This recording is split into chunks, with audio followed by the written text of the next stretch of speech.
NCERT zone KLD में आपका स्वागत है। आप देख रहे हैं एनसीईआरटी जोन केएलडी।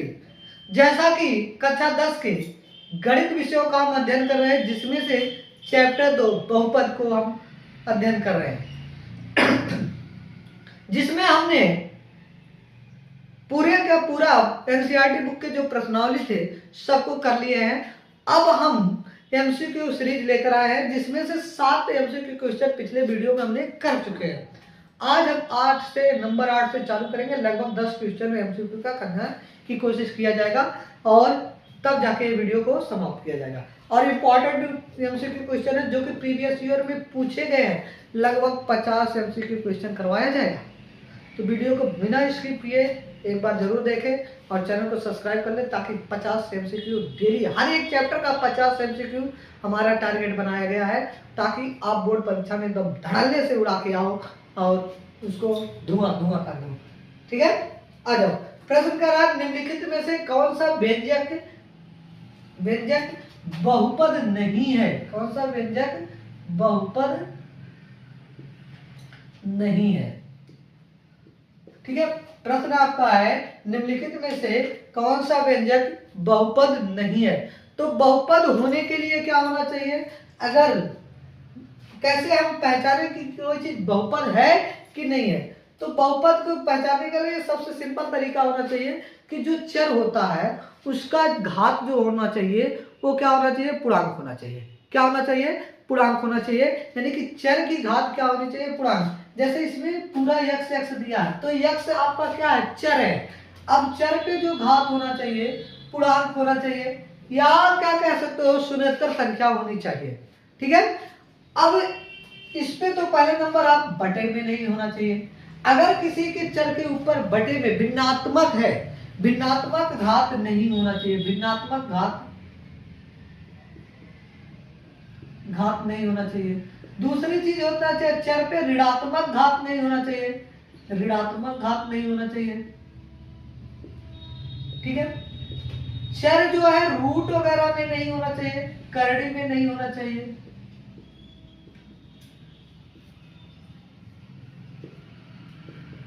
ठीक है, और जो है चर कभी भिन्न में नहीं होना चाहिए, बटे में नहीं होना चाहिए, हर में नहीं होना चाहिए। यानी कि चर हर में ना होना चाहिए।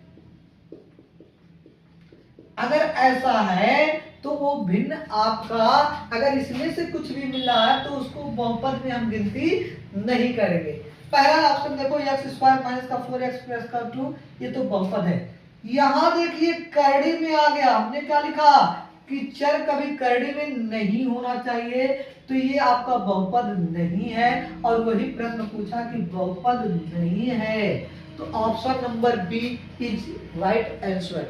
ऑप्शन बी क्या हो जाएगा? आपका सही आंसर हो जाएगा। ठीक है, अब अगला प्रश्न कह रहा है, एक द्विघात बहुपद के शून्यकों की अधिकतम संख्या कितनी होगी? तो द्विघात बहुपद की जो अधिकतम शून्यों की संख्या होती है वो कितनी होती है? 2 होती है। कितनी होती है? 2 होती है। ठीक है, अधिकतम शून्यों की संख्या, शून्यकों की संख्या आपका कितना हो जाएगा? 2 हो जाएगा। एक यदि p ऑफ x, इसको क्या पढ़ेंगे? जो p क्वेश्चन में x लिखा गया है इसको पढ़ेंगे p ऑफ x। क्या पढ़ेंगे? p of x। p of x। ठीक है, बराबर कितना दिया है? x² माइनस का 3x माइनस का 4। तो p ऑफ माइनस का 1 का मान क्या होगा? अब देखो लगा, p ऑफ x बराबर दे दिया है x² माइनस का 3x माइनस का 4। अब क्या करना है? क्या पूछा है? p of -1। यहां x है तो सारी जगह क्या है? x है। अब हम x की जगह पर क्या रखना है? -1। p ऑफ -1 रखना है, अर्थात इस बार जहां x होगा ना वहां पे हम -1 रखेंगे। क्या रखेंगे? -1। जहां जहां x होगा वहां -1 रखते चले जाएंगे। तो -1 का स्क्वायर -3 गुणे -1 -4, तो आपका आ जाएगा -1 का स्क्वायर 1 आ जाएगा, माइनस माइनस का +3 हो जाएगा। ठीक है, और ये हो जाएगा -4, प्लस वाले को जोड़ लेंगे, 3 1 4 -4 बराबर में कितना आ जाएगा? 0।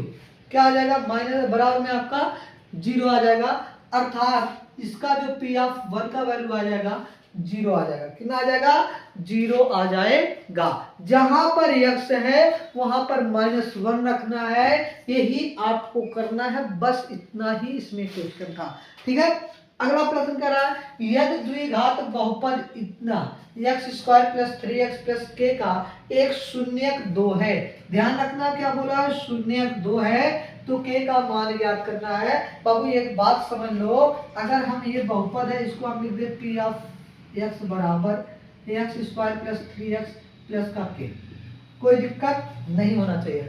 अब जो शून्यक का मतलब है कि x की जगह पर उसको रखो और पूरे का वैल्यू क्या कर दे, 0 कर दे, वही क्या कहलाता है, शून्यक कहलाएगा। बहुपद में उसका वैल्यू रखो जो दिया है, जैसे 2 दिया है, इस बहुपद में उठा के रख दो तो उसका वैल्यू क्या कर दे, 0 कर दे, वो आपका क्या कहलाएगा, शून्यक।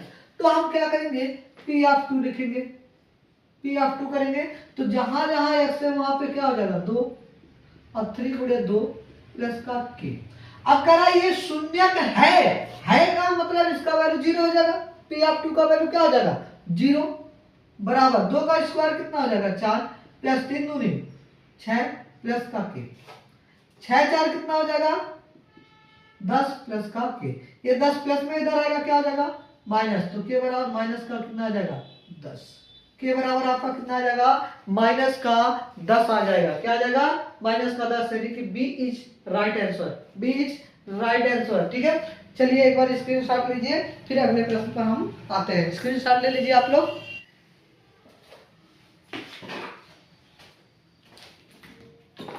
चलिए अगला प्रश्न आपका क्या कर रहा है कि एक द्विघात बहुपद का आलेख यानी कि ग्राफ किस आकार का होता है, आपका आकार बताना है। यानी कि जब हम द्विघात बहुपद का क्या करेंगे, ग्राफ बनाएंगे तो किस आकार का वो बनकर आएगा, कैसा दिखेगा, सीधी रेखा में, ऐसे एक सीधी रेखा में जाएगा, या कह रहा वृत्त में, या ग्राफ आपका ऐसे वृत्ताकार बनेगा, या कह रहा परवलय आकार में, यानी कि आपका जो होगा ऐसे बनेगा परवलय आकार में, या कह रहा त्रिभुजाकार में, या कैसे कह रहा है कि त्रिभुजाकार में ग्राफ बनेगा। ठीक है, एक सीधी रेखा वाली ये हो गई, वृत्त वाला ये ग्राफ, परवलय के आकार का ये हो गया, और त्रिभुज के आकार का ये हो गया ग्राफ आपका।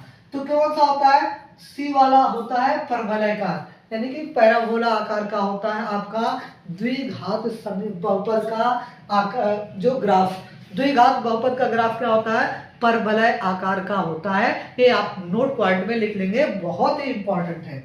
अगला प्रश्न, बहुपद की घात कितनी होती है, 13वां क्वेश्चन, बराबर तो कर लिए 13वां, शून्य बहुपद की घात कितनी होती है, इस पे अगर बात करें तो पहले नंबर शून्य बहुपद क्या होता है ये समझ लो। शून्य बहुपद क्या होता है, ऐसा बहुपद जिसमें सभी पदों के गुणांकों का शून्य क्या हो, शून्य हो, जो गुणांक हो क्या हो, शून्य हो सभी पदों के, ऐसा बहुपद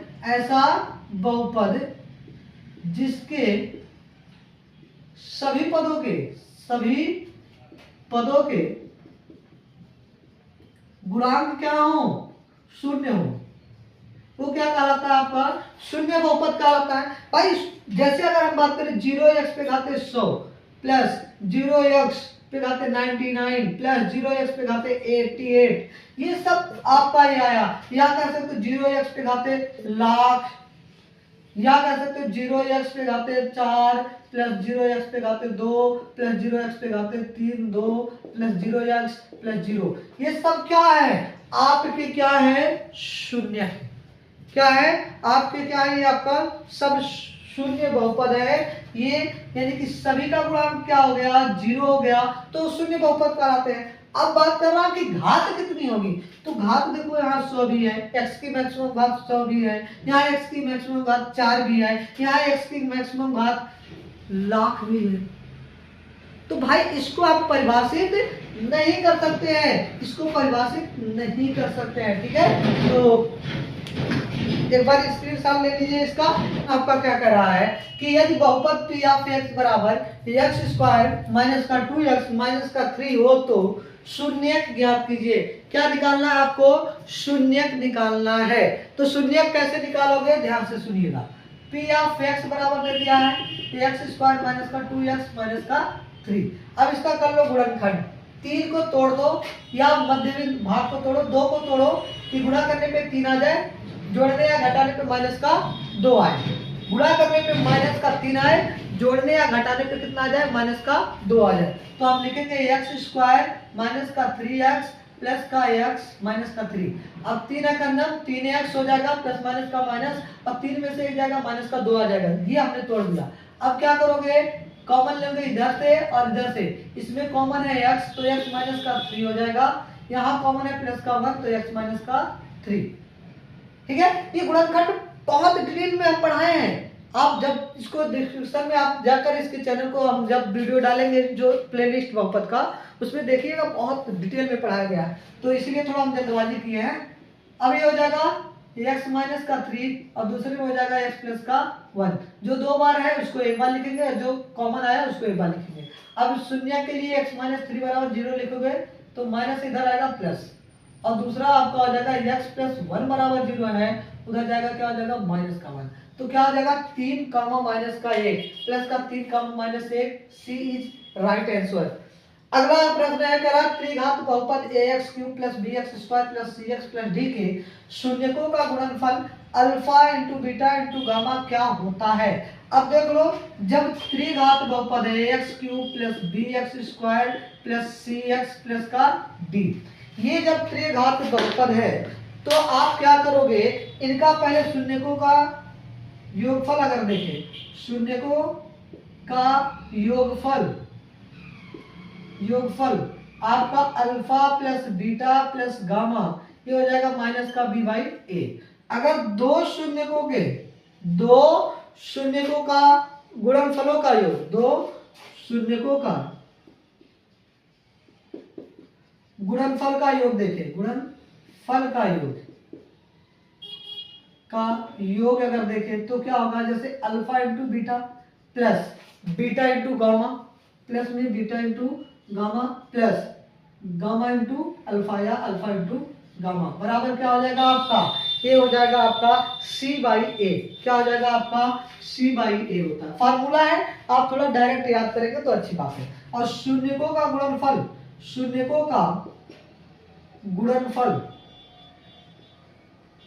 alpha into beta into gamma बराबर का क्या आ जाएगा, माइनस का आपका डी बाई ए। तो कौन सा ऑप्शन है, सी इज राइट आंसर। एक बार स्क्रीनशॉट ले लीजिए आप लोग। चलिए, कैसा लगा आपको वीडियो, एक बार कमेंट करके जरूर बताएं। अगर वीडियो आपको अच्छा लगे तो लाइक करें, कमेंट कर दें, चैनल को सब्सक्राइब करना ना भूलें। धन्यवाद।